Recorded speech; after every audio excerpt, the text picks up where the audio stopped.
In this short walkthrough, I will explain how to buy shares of Harworth Group Plc, showing the steps to locate and purchase HWG.L on a retail platform.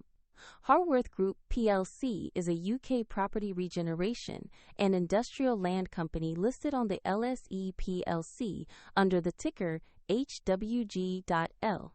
And this is educational content, not financial advice. To buy shares, you need a broker account, and I will use eToro as an example to show the process. After registering, you must verify your account, typically by uploading an identity document, and you will need to add funds before placing any purchase. Use the platform search box and type the ticker HWG.L to find Harworth Group Plc. Select the listing that matches the LSE PLC market and confirm the company name so you have the correct stock. On the asset page, you will see a brief company description and a price chart for recent activity. Check the listed market is LSE PLC and the ticker HWG.L to confirm this is the right share.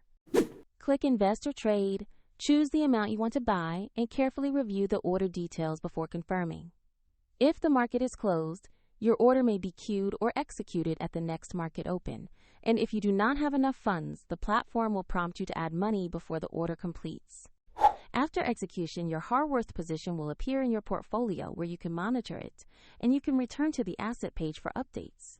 A neutral example link to eToro is in the description if you want to follow the same steps.